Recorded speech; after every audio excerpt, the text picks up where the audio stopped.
I wasn't doing anything wrong.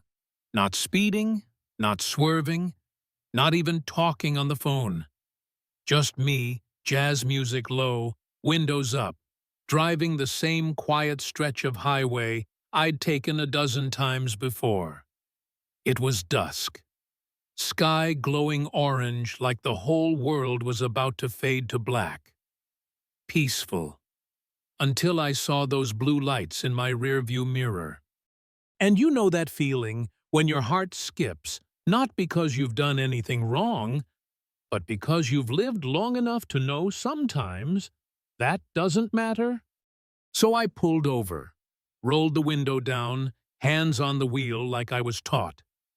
A tall white officer walked up, hand resting on his weapon. No greeting, no small talk.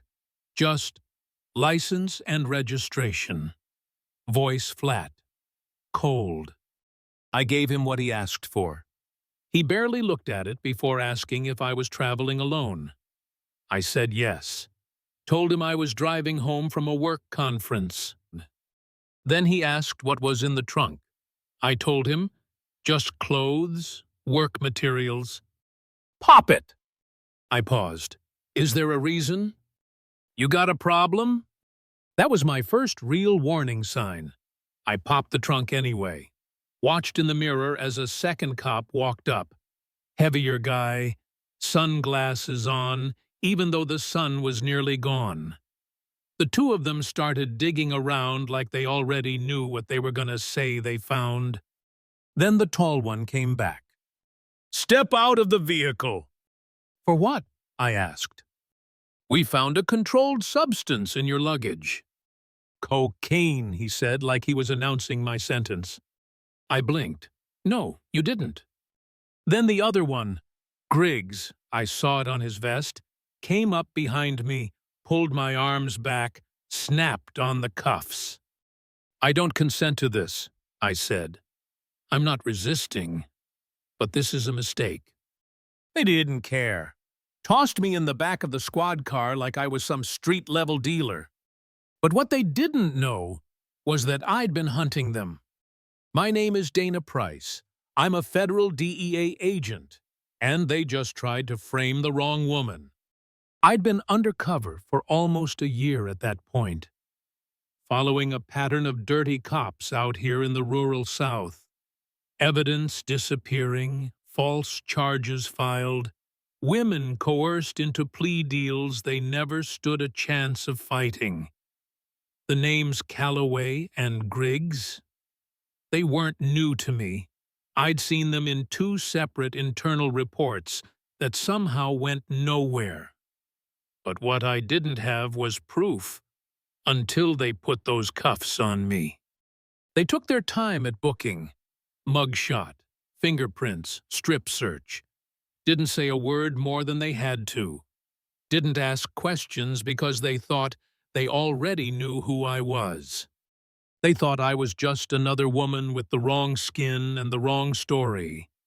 That night in the holding cell, I didn't cry. I didn't rage. I watched. Memorized everything. Badge numbers, shifts, the way the guards talked, who looked nervous, who looked smug. There was a girl next to me, maybe 20 years old, who looked over and asked, "You knew?" I nodded. "Just passing through?" She half smiled. "Aren't we all?" Next morning, they brought me into a side room. No lawyer, no judge, just them. Griggs held up my second phone, my encrypted burner. "You want to explain this?" "That's personal property. You don't have a warrant." "You think you're smarter than us?" he said, stepping closer. "I know I am." And then I told them exactly what they'd stepped in. You stop women traveling alone. You log just enough drugs to report and pocket the rest. You think you're untouchable because no one fights back. But you weren't expecting someone like me. Someone who knows what chain of custody means. Someone who already had your names in an open case file. They stared at me like I'd spoken another language. Calloway finally said, "You got a mouth on you. Be careful." "Or what?" I said. "You gonna plant something else?" They locked me back up without another word. But the crack had started. They had no idea what kind of storm was coming. Couple hours later, they brought me to court, still in orange, still in cuffs. The judge looked half asleep. My court-appointed lawyer looked worse. And those two officers stood across the room, smug like they'd just scored another win. Until the doors opened, and in walked Marcus Langston, special agent in charge. My handler, charcoal suit, leather folder, eyes sharp. "Your Honor," he said, "I need a word. Chambers, now." They cleared the room. 5 minutes later, Marcus laid out everything. My undercover status, the sealed warrants, the hidden camera footage, the GPS logs, the precinct's dirty evidence room, even the footage from Griggs's own body cam showing him referencing the burner before they discovered it.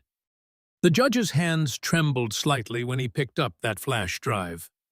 When we walked back into the courtroom, he didn't look at Griggs, didn't look at Calloway. "Charges against Dana Price are dismissed, effective immediately. Officers Griggs and Calloway will remain under federal supervision pending further investigation." Calloway's face turned red.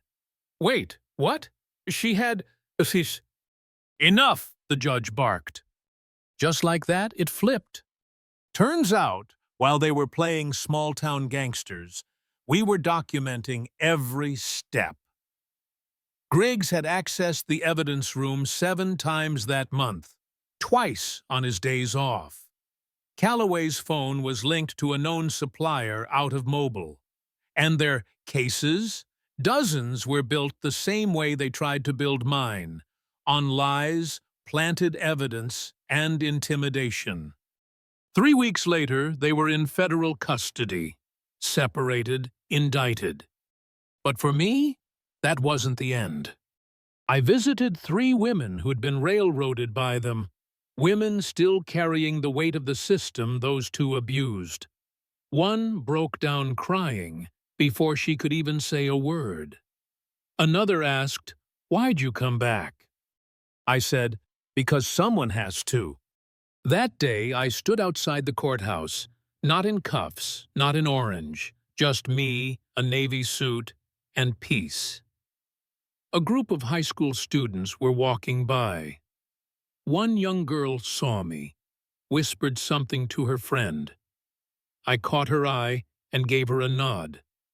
Not for her to recognize me, but for her to know it can be done. That silence isn't the only option. And you know what still haunts me? If I hadn't been DEA, if I didn't have that badge tucked away, I'd still be in a cell right now. Or worse, just another file no one opens again. That's the truth. So let me ask you, what would have happened if I didn't have backup? No title, no leverage. Just a black woman on a dark road getting cuffed over a lie. Would you believe me? Drop your thoughts in the comments.